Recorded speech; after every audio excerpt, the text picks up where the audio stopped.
Void Mage Gamer is now partnered with Flipside Gaming, so you can use the promo code on their website, all caps Void Mage, to get 10% off all orders $10 or more. It's a great way that you can support both Flipside Gaming and Void Mage Gamer's channel. Hello everyone, we're nearing the end of the year and pretty much all of the products for 2018 have been announced, especially Ultimate Masters, and we have a lot to talk about. Something that I feel is very real for me right now, and it's very real for a lot of us. I've talked about Magic the Gathering potentially dying in the past, and while some of it may have been an overreaction, I've always maintained that Wizards of the Coast, they seem to be more interested with doing one thing right instead of doing multiple things right. They don't want to have this multifaceted approach to designing sets, designing products. They would rather just try to give us a lot of value without actually making anything interesting, or they would try something really ambitious that wouldn't really end up working out well, or would end up breaking standards, something like Kaladesh, which I would actually prefer the latter, just because even if I don't end up getting my money's worth, I at least get something that was interesting, something that was fun. But unfortunately, when it comes to cash grabs, that is the biggest problem right now in Magic the Gathering. With Ultimate Masters, the previous Master sets, really offering us nothing more than just value. You might be asking, well, what's really wrong about that? That's the entire point of a reprint set. My point is, the reprint sets like Modern Masters had a purpose beyond just giving us value. They had a purpose of getting us into formats that we normally weren't into. With these last three Master sets, there really wasn't a point other than just trying to sell us a lot of stuff. And you also had the controversy about selling draft packs in Walmarts, Targets, anywhere other than your actual local game store. Keeping players out of the game store does seem kind of counterintuitive to what you want to do for the success of your own game. That's really odd. That was always odd to me why they did that. But it always comes down to greed. It always comes down to the almighty dollar. And I don't know if it's just me. It might just be me. Feel free to leave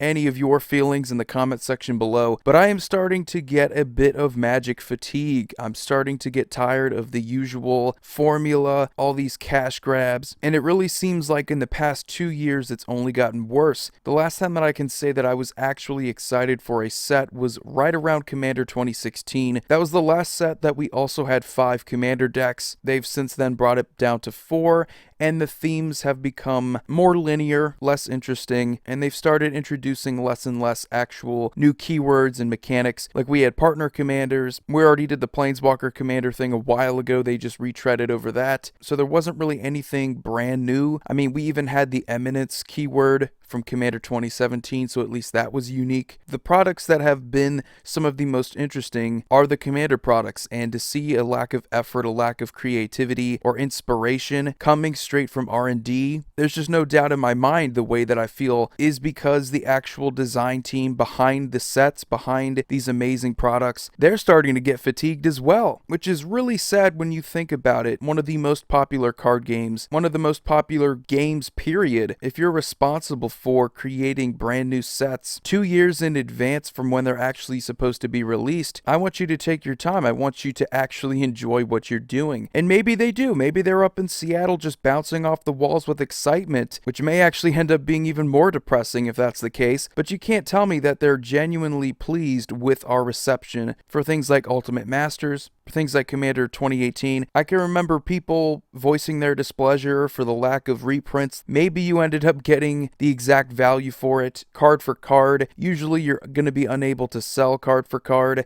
out of these pre-constructed decks, so I don't know why people still use that as a measurement. Just a lack of effort when designing these products. These are reprint sets, so they're kind of hard to mess up. All you have to do is just pick a valuable card that in some way synergizes with the chosen deck, and you're golden. But unfortunately, they couldn't get that right. The problem with the Master sets is a little bit more complex, considering they didn't really have a theme to begin with. It was just reprint a lot of valuable cards, and expecting me to spend over $300 for those cards. And naturally, you're going to have a lot of people that are excited to do so. Some people that aren't quite as fatigued as I am. Maybe I actually would have spent money on it, though, if it actually had a purpose beyond just giving us valuable cards. If it was called Commander Masters, if it was giving us actual valuable reprints, that might have made me a little bit more interested. But then again, we also have Commander Anthology, which pretty much served the same exact purpose as Commander Masters anyway. So they were probably better off just not making any of these master sets to begin with, except for Modern Masters. I think most people are actually happy with that. If they made a master set that did kind of what Modern Masters did, but for Legacy or Commander, I think people would be more open to it. People would get more excited for it. But I've just been hearing about people selling off their collections. Mike Hatcher's a friend of the channel, the Magic Historian, MTG Purple. He's gone by many names. He's selling off nearly all of his collection, and he's been playing the game much longer than I have. He's been playing for over 20 years. So I would like to think that he has a little bit more perspective on the energy that this game has had, the creativity, the design from set to set. And it's not just him. I've heard from other players who've been playing this game a lot longer than I have. The enthusiasm, you can just feel it through the cards, through the artwork, through the design, the keywords, everything, the mechanics. There just isn't this happiness. There isn't this sense of wonder anymore. You're supposed to create this fantasy world, and if we're just constantly retreading over the same exact planes, a lot of that energy goes out the window. We already know what to expect, and that's part of playing in a fantasy world. You're not supposed to expect everything. You're not supposed to see everything coming. It's supposed to be open-ended, which is another reason why I think a lot of people have enjoyed Commander, because it's probably the closest thing to an RPG that we have in this card game. It's incredibly open-ended. You get to choose your commander. You get to build a deck around that commander. If you're looking for an RPG in a card game form, Magic the Gathering's Commander format is probably it. And I'm a huge fan of RPGs, tabletop RPGs, video game RPGs, and coincidentally, the most open-ended RPGs tend to be the most fun. So if you've been watching my channel for a long time and you're wondering why I don't cover Standard, Modern, or Legacy, it's because those formats just seem solved to me. Even if they actually aren't, they just seem like whatever deck you come up with, it just doesn't surprise me. I'm not blown away. There's nothing creative about it. It's all competitive. It's all based around a sideboard. I don't pay attention to pro players because it's all about the pro players. It's not about the game anymore. Everybody has their own articles, opinion pieces, which is what I understand. A lot of people come to my channel because I talk about Magic the Gathering, not because they like hearing my voice, which I'm well aware I'm far from the most enthusiastic person on YouTube. And I also don't happen to sound like a goofy cartoon character like a lot of other Magic the Gathering content creators. So I apologize in advance for that if you're new to my channel.